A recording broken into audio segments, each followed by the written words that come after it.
अस्सलाम वालेकुम, मैं हूं डॉक्टर आसिफ और आप देख रहे हैं हमारा यूट्यूब चैनल डॉक्टर्स व्लॉग्स। हम आज की इस वीडियो में डेयरी गायों में हीट स्ट्रोक या हीट स्ट्रेस की रोकथाम और इलाज के बारे में बात करेंगे। अगर आप हमारे चैनल पर न्यू हैं तो हमारे चैनल को सब्सक्राइब कर लें और बेल आइकॉन के बटन को प्रेस कर लें ताकि हमारी हर आने वाली नई वीडियो का नोटिफिकेशन आपको मिलता रहे।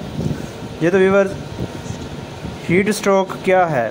ये एक ऐसी हालत होती है कि जिसमें जानवर के जिस्म का दर्जा हरारत इंतहाई हद तक बढ़ जाता है, जो कि 106 फ़ारेनहाइट से 107 फ़ारेनहाइट तक चला जाता है। ये एक अचानक रोनुमा होने वाली तब्दीली होती है जिसमें जानवर कुछ देर पहले नॉर्मल हालत में महसूस होता है, लेकिन थोड़ी देर के बाद जानवर का दर्जा हरारत इस हद तक पहुंच जाता है और जानवर की सांस फूल जाती है और बड़ी तेज़ी के साथ और लंबे लंबे सांस ले रहा होता है और अक्सर औक़ात जानवर अपने पाँव पर खड़ा नहीं हो सकता और गिर जाता है। इसे हीट स्ट्रोक कहा जाता है। अब हम बात करते हैं कि हीट स्ट्रेस और हीट स्ट्रोक में क्या फ़र्क है। हीट स्ट्रेस में जानवर का दर्जा हरारत तो बढ़ जाता है, लेकिन उसका जिस्म का जो तवाज़ुन होता है वो बरकरार रहता है। जानवर गिरता नहीं है, खाना पीना उसका ठीक रहता है, लेकिन उसकी सांस फूल चुकी होती है और बड़ी तेज़ी के साथ और लंबे लंबे सांस ले रहा होता है।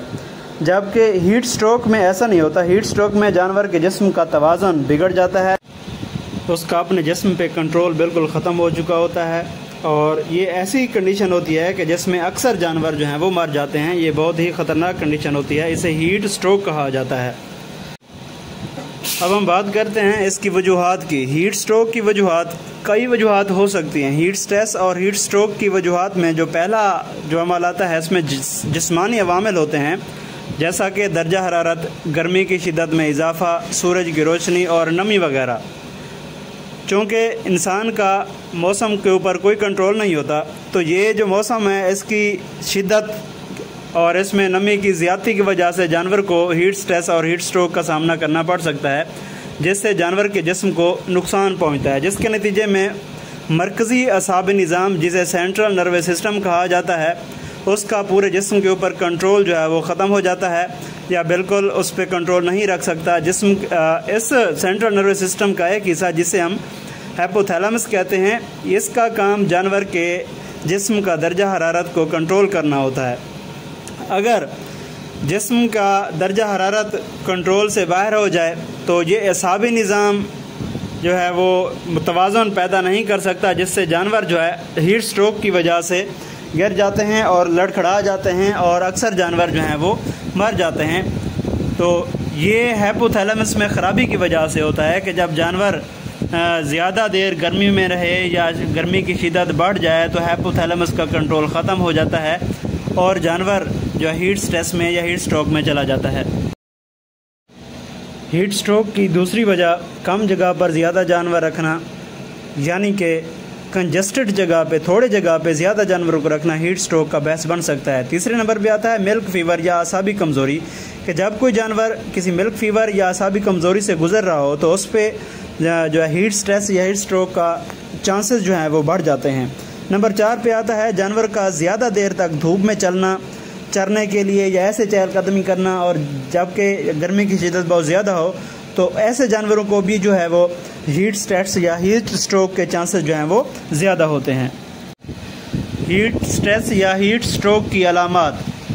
इसकी अलामात में सबसे पहले इसका दर्जा हरारत चेक करना होता है। इसका दर्जा हरारत 106 से 107 फ़ारेनहाइट तक बढ़ जाता है। जानवर का जो है सांस वो फूल जाता है, वो बड़ी तेज़ी के साथ सांस ले रहा होता है, मुंह से राल टिपक रही होती है और अक्सर जानवर जो है वो ज़बान निकाल कर सांस लेते हैं और कुछ जानवर जो स्ट्रोक में चले जाते हैं वो गिर जाते हैं और अपने पाँव पर खड़ा नहीं हो सकते और ये बहुत ही ख़तरनाक कंडीशन होती है और इस कंडीशन में अक्सर जानवर जो हैं वो मर जाते हैं। और जानवर ज़्यादा देर पानी की जगह पे खड़ता है। अगर आपके फार्म पे शावरिंग का सिस्टम है तो जानवर वो शावर के नीचे खड़ा हो जाएगा और ज़्यादा देर तक वो हांफता रहेगा। अब हम बात करते हैं इसके इलाज की और रोकथाम की। इसके इलाज के लिए ज़रूरी है कि आप अपने जानवरों को ठंडक में मुहैया करें, अपने फार्म पे शावरिंग का सिस्टम इंस्टॉल करें और जानवरों को पीने के लिए ठंडा और साफ़ पानी मुहैया करें। अगर किसी जानवर में इस तरह की अलामात आ जाएं तो आपने जानवरों को ठंडे पानी के साथ कम से कम 30 मिनट तक नहलाना है और उसके सर के ऊपर, सर के पिछले हिस्से के ऊपर जहाँ पे हाइपोथैलेमस होता है वहाँ पे पानी डालना है ठंडे पानी के साथ, उसको 30 मिनट तक नहलाना है और इससे जानवर का टेम्परेचर जो है वो 103 फ़ारेनहाइट तक आ जाएगा। जब इस तरह उसका टेम्परेचर डाउन हो जाए तो आपने उसको रिंगर लैक्टेट का जो ड्रिप है वो लगानी है और उसको ग्लूकोज मिला पानी पिलाना है और वेंटिलेशन का सिस्टम जो है वो बेहतर करना है। जानवरों को हवादार जगह पे रखना है और पंखे वगैरह इंस्टॉल करके जानवर को इस तरह से मसनूई आपने ठंडक मुहैया करनी है। तो इस तरह से आप हीट स्ट्रेस से और हीट स्ट्रोक से अपने जानवरों को बचा सकते हैं। और ये तो थी हमारी आज की वीडियो। हम उम्मीद करते हैं हमारी ये वीडियो आपको अच्छी लगी होगी और इसके मुतालिक अगर आपके जहन में कोई सवाल है तो आप हमें कमेंट्स में पूछ सकते हैं। मिलते हैं किसी अगली वीडियो में, तब तक के लिए अल्लाह हाफ़िज़।